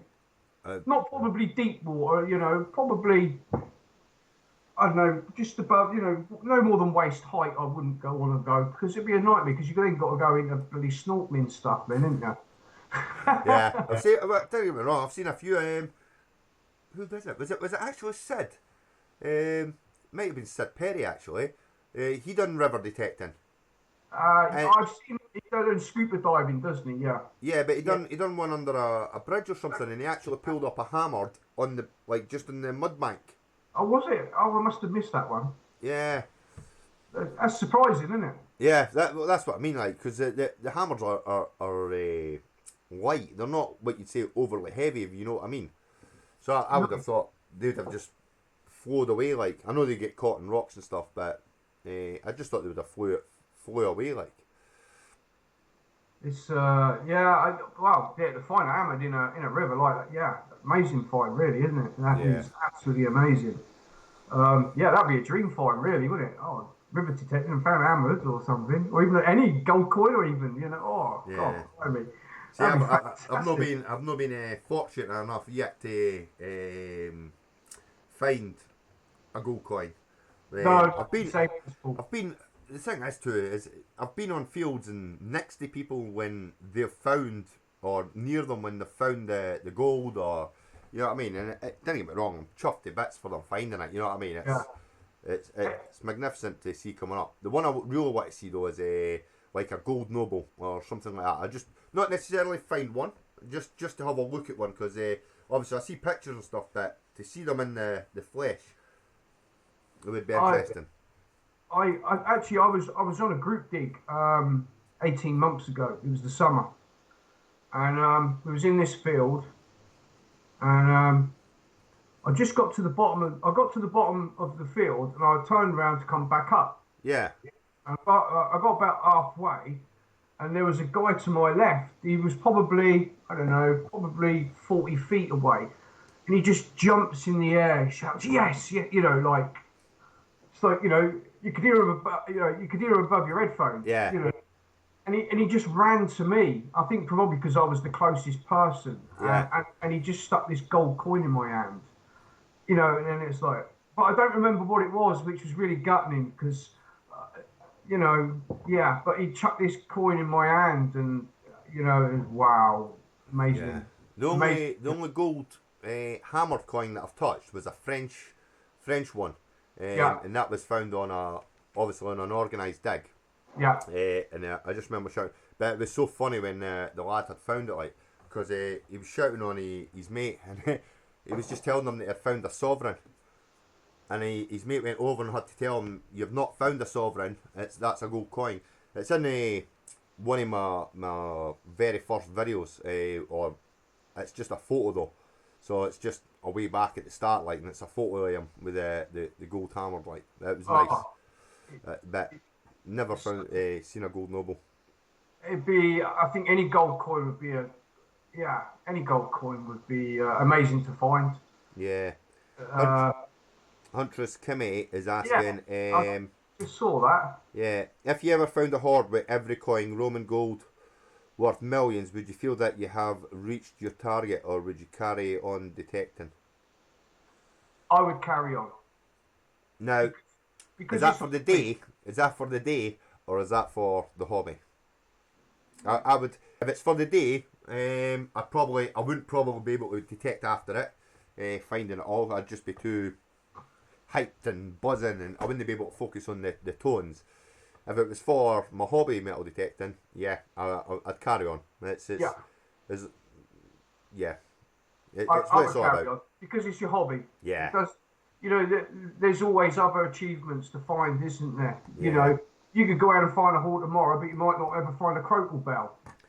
That Yeah, kind of thing. did you just say that now, Ed, just to wind me up there? What, a crotal bell? Yeah, What? One like that? yeah. Sorry, mate. That's my number one. You knew that. It's the only one I found, and it's a ringer. That's decent. I like it. Nice one. I just seen a question from Steve Pettican. Have I ever crashed at the Magic Roundabout? No, I haven't, mate. But it is a nightmare, I have to admit. But no, I haven't. Yeah, I was. I was. Uh, did I even say I was part of? But I'll say I'm lucky enough. My very first hammered coin that I ever found on Edward the First. Yeah, That was part of a hoard, but the story behind it was when I had found the coin. You see, I originally thought, because I'd only started detecting. You see, I actually thought it was a token when I first found it. yeah. And it wasn't somebody had told me, no, you found a hammered coin, that's what everybody's looking for. So I never actually, what you say, got the buzz for finding a hammered coin. And then it took me 2 years later to find and get the buzz of finding a hammered coin. It is a nice feeling when you find one. That very first hammered coin is an awesome feeling. Yeah, I admit, I didn't show it on. My first ever coin was Elizabeth the First, and then about 5 feet later, then I find a James the First and I was over the moon and I was buzzing for that. yeah, But when you find like a pre-Tudor, an Edward or something like that, and then I didn't really show it on my camera, but oh, the excitement, and the swearing was like phenomenal, yeah. and you just couldn't put it on video because Well, there'd be that's too it. many clips. What software do you use for editing as well? Because Okay, so some of them you can actually put, like, you could actually put comical tunes in, or phrases, shall we say. I could do actually. I use a software called Hit Film Express. That's what I use. Yeah, I mean, I'm always open to offers on whatever free software it is, but yeah, it does what I need it to do, I suppose. But there may be better ones, I don't know. But that's what I use, Hit Film Express. yeah. What's that? MS is asking, did I swear when I found one? um, Not the first one, but yeah, I think I have sworn. I think once I found my second one, just because it taken that long, obviously 2 years, took me to find another one. I think I did swear when I found that one. But yeah, but even now, just finding them, It's hard sometimes to show your emotion when you actually do stick the camera on. If you know what I mean. Yeah. You think, oh, maybe you should not have said that.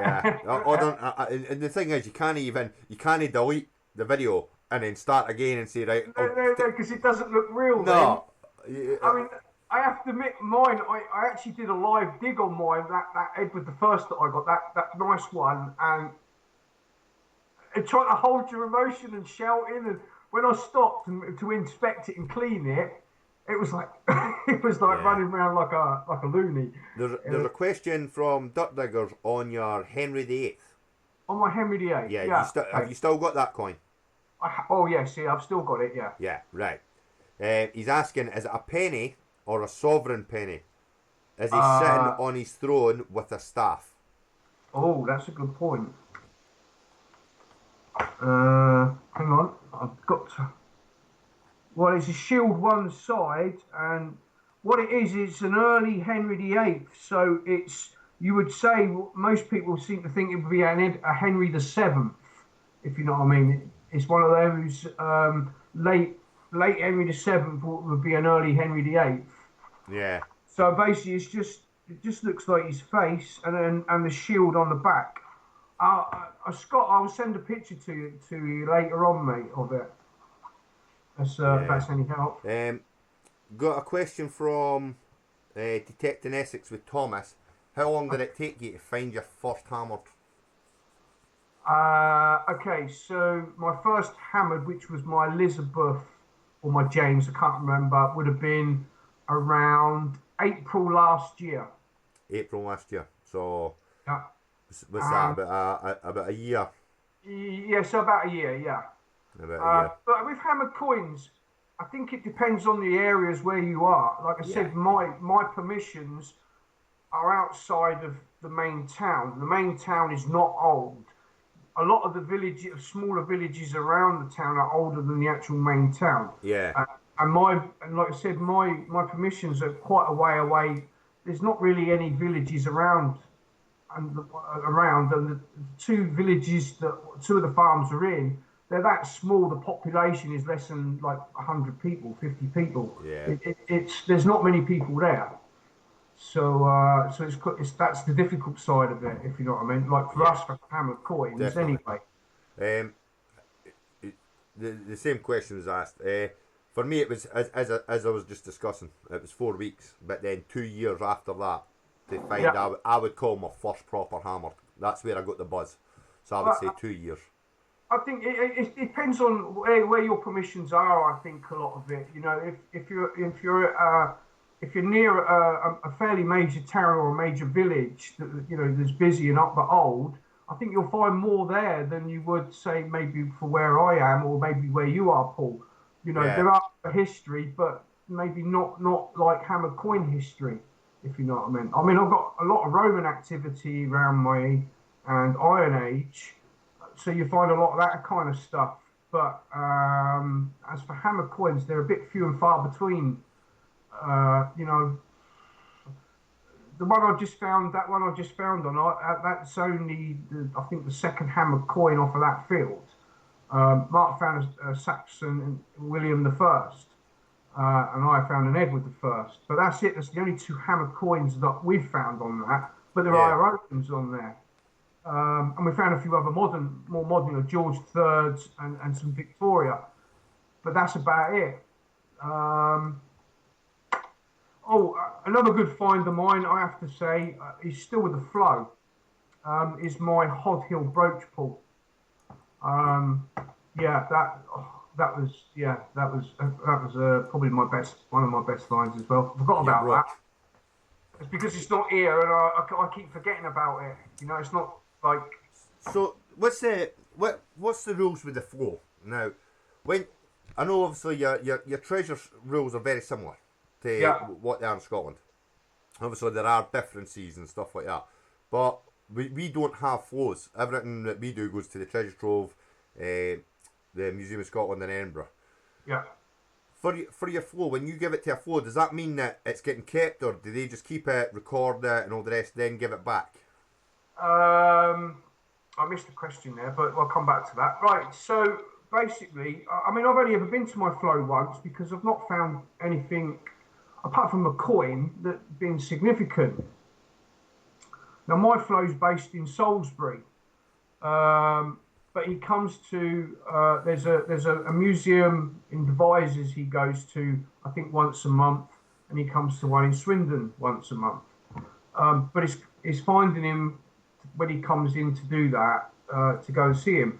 So we met him once at Devizes. I drove to Devizes and I gave him my Hod Hill brooch, my Latene brooch, the bottom half of a brooch which was really really big, about the size of a 2p piece, but where the clip goes in, and I gave him a Roman coin.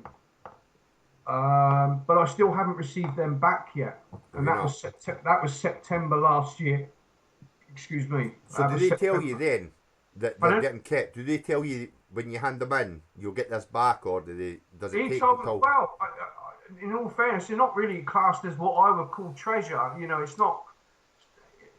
It's not like treasure. Most people get their kind of items back. They're not rare of any form. Yeah. Whereas, my detective buddy Mark found a Roman silver coin. Silver ring. That got declared as treasure, but that was with it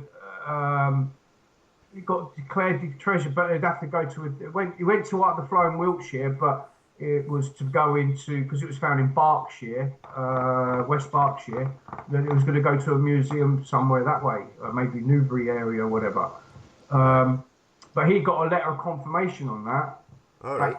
He got a letter of confirmation of that about the ring. But my stuff I should have had back. Maybe I should email him and speak to him, really. Yeah, maybe we'll chase up. There's a question for Kimmy again.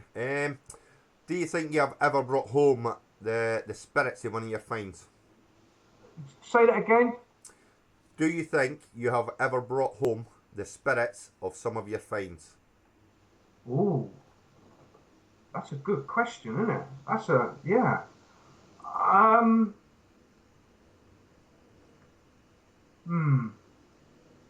I'll say no. No. But there are always things you think about when you do find stuff, if you know what I mean. But I'm going to say no. I don't feel nothing, but there are things that run through your head at times, Maybe it's just paranoia or something. Yeah. There was a question from the detective somewhere. I did see. Where was it? Yeah.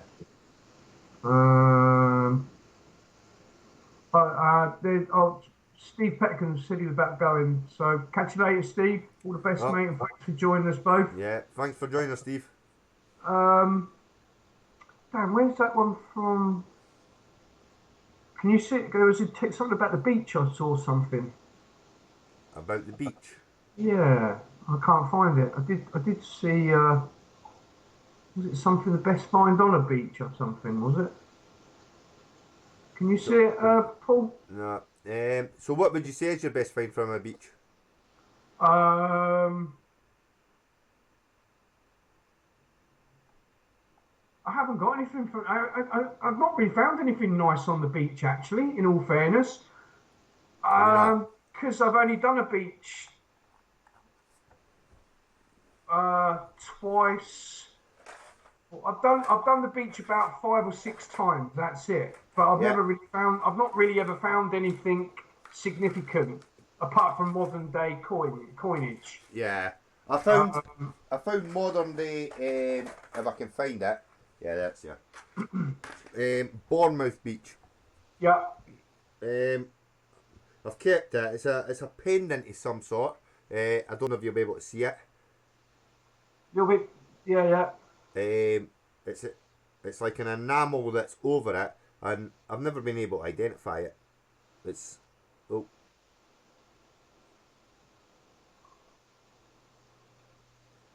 it's just a wee pendant, copper pendant, and I found that in Bournemouth Beach.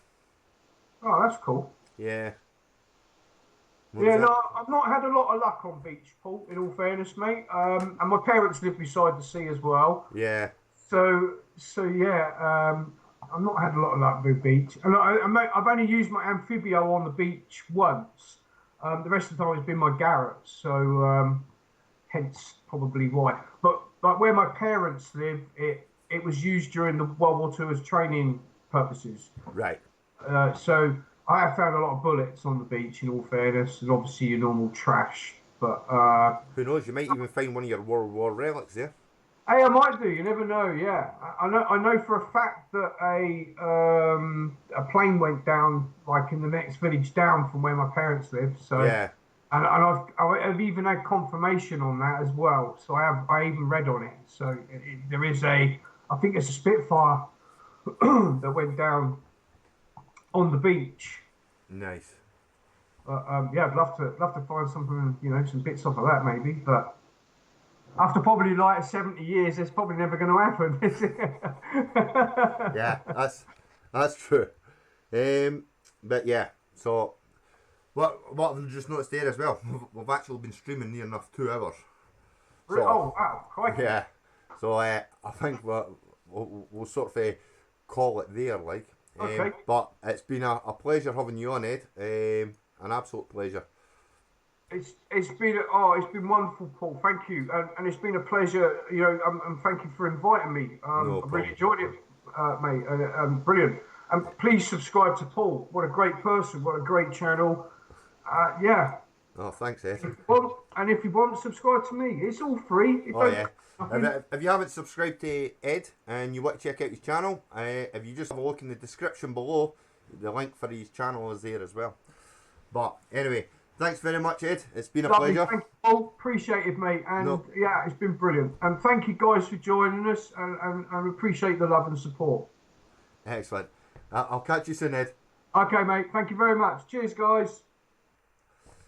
Hi everyone. Well, that's come to the end of the live stream. So thank you very much for coming along and supporting my stream and supporting Dave.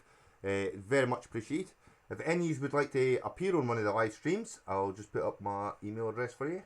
If you just want to email my address up there, and just let me know if you want to appear on one of the live streams, or if you know someone that might like to, and we can see if we can get them on. But other than that, just have a good night and stay safe, everyone, and I'll catch you soon.